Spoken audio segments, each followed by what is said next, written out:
Today is Cinco de Mayo, and in honor of that holiday, not only am I making Day of the Dead bread or pan de muertos, but I'm also making enchiladas my way. So I've never really been a fan of traditional enchilada sauce in a can from the United States, and I set out to make my own, and mine is normally chicken stock and chiles. So it turns out kind of a green color.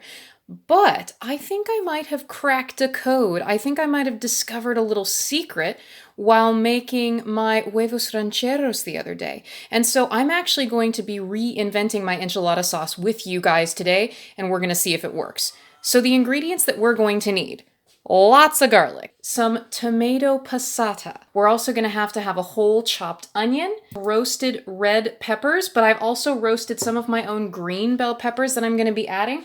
They're actually already roasted and sitting in some hot water because that softens up the pepper, and then we can use the water later in our sauce. I'm going to be adding salt and pepper, some of the normal spices, some cumin, as well as some oregano today. And I also will probably be adding some hot pepper sauce in order to kick up the spiciness. We do add some chicken bouillon, but this recipe, my original recipe, is really easy to make vegetarian. Today's experimental recipe, though, is going to include egg yolks. So I'm not 110% sure how that's going to work out. That's kind of my little inspiration today, my code that I might have cracked. But you and I are going to be figuring this out together. So in just a second, after I've prepared a few of the vegetable ingredients, we'll get started with our enchilada sauce. It's time to start our enchilada sauce, and we're going to begin by putting our onions into a preheated pot, a big soup pot with a little bit of olive oil.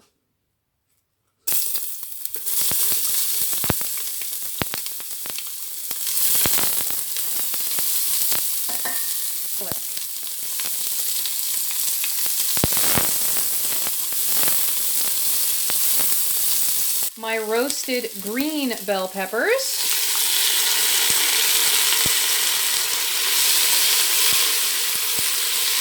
My roasted red bell peppers.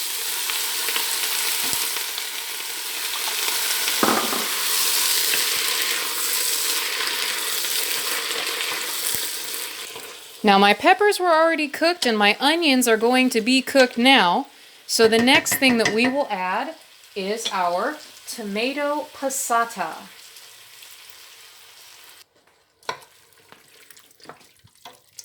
Now we're going to just bring this to a little bit of a bubble.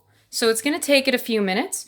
And then once that comes to a small boil, that's when we're going to start adding our spices. Our cumin, our hot pepper sauce, our oregano, salt, pepper, all of those things that are going to give it a really nice, well-rounded flavor. We'll also add our chicken bouillon and a little bit of pepper water that I made after I roasted my green bell peppers.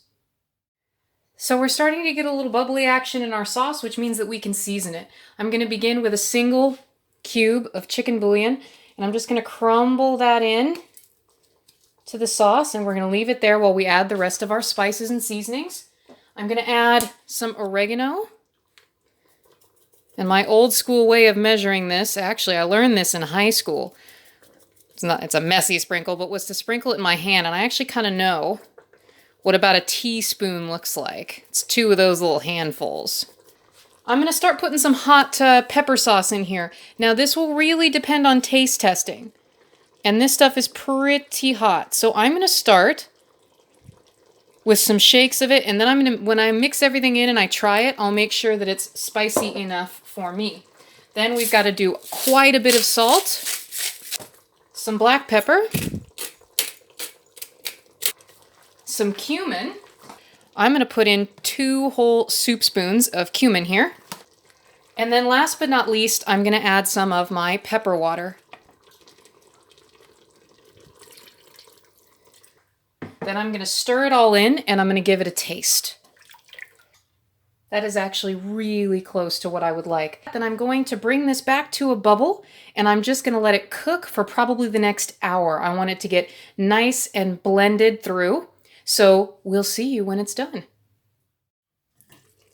We've let our enchilada sauce cook for about the last hour now. It smells amazing, but it is still boiling, and so right now it's too hot for us to blend it. But that's where we're going with this. We're actually going to blend this mixture until it's smooth, and then we'll be able to add our last ingredient. So all I'm going to do right now is I'm going to turn off the heat, I'm going to uncover the pot, and I'm going to move it off of that hot burner, and I just want it to sit and cool for a while, and then we'll come back and finish up our sauce.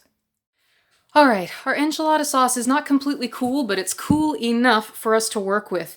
Now, in this step, it's going to be a little bit more dangerous than some of our other steps because we are working with hot liquid. You might notice, I can touch the pan, this is a smaller pot than I actually cooked the sauce in, and I'm doing that on purpose. I'm going to use something called an immersion blender in order to make all of the little chunks go away and to make this a perfectly smooth sauce. You could also do this if you let it cool a little bit more in a regular blender, but I'm going to use, because I'm using this and I can use it directly in the pot, the only thing I have to be careful of is, when I'm using something like this, I need the liquid to stay above the holes here, or I will splash myself with very, very hot enchilada sauce, and it will hurt, and it's not good. So please be careful when doing this. Our goal is to make this sauce completely smooth, no chunks.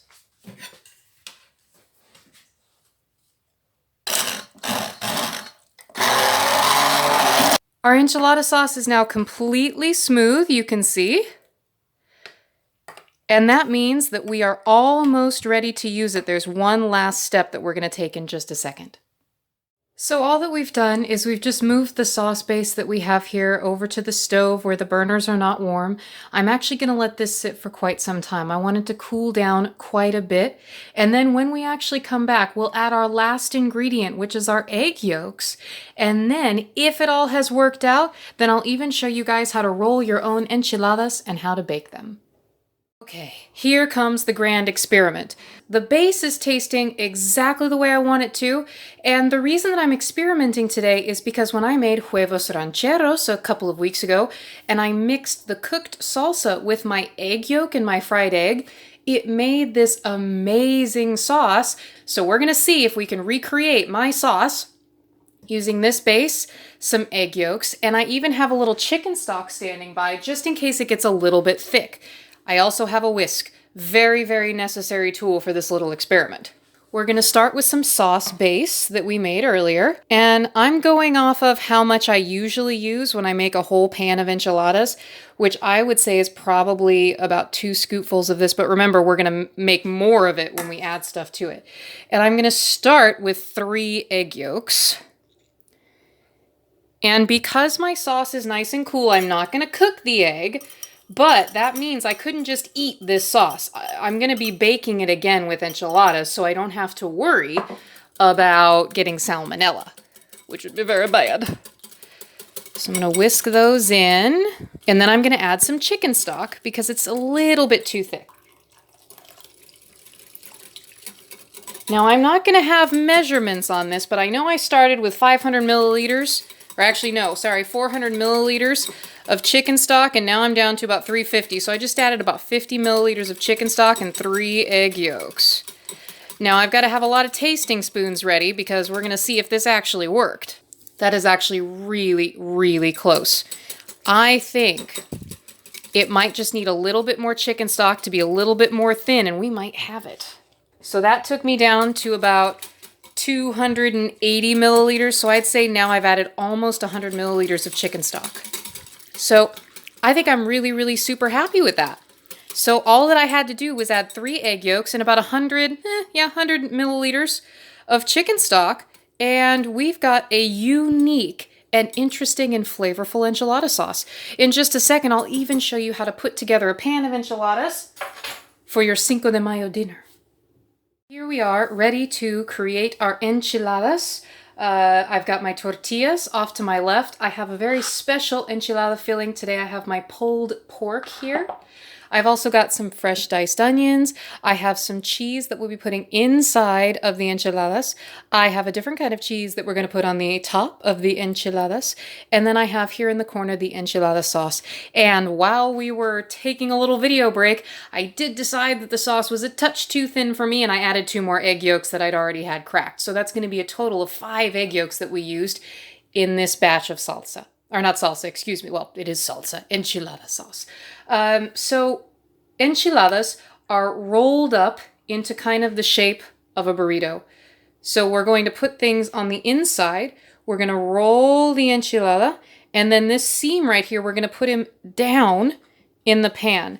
However, these are nice and fresh, so they're still pretty bendy. They could be bendier, though, if they were warm. So what I'm actually going to do is, even though I made these tortillas today, these corn tortillas, I'm going to heat them up in the microwave for just a second.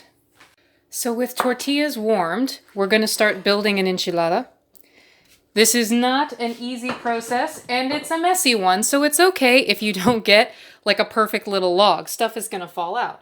What I like to do is I start with some cheese, and then I fill with meat, just enough to get the meat in there. Otherwise, it's not going to close for me. And then I always put fresh onion into my enchiladas. And then I'm going to start rolling from one side as tightly as I can.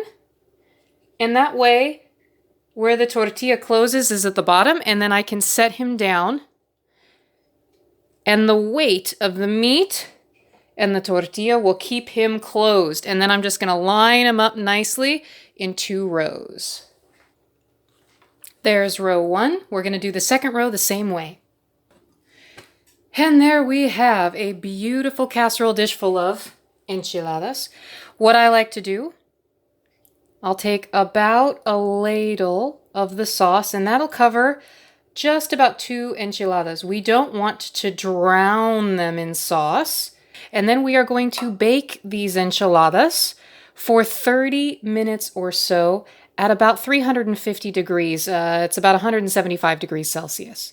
I think that this is just about ready to bake. The last thing I like to do is I'll put some of my extra onions on top because I love onions. And then we're going to bake these for probably 20 of their 30 minutes, and then we'll put our second cheese on top and we'll bake it for an extra 10. So we'll see you when it's finished. Are fresh out of the oven. As you can see, I've topped them with a little bit of extra cheese and sauce just to finish them off. And that means that in about 5 minutes, it'll be cool enough to serve. We'll have that tonight with arroz a la mexicana. And then for dessert, our pan de muerto. Enjoy.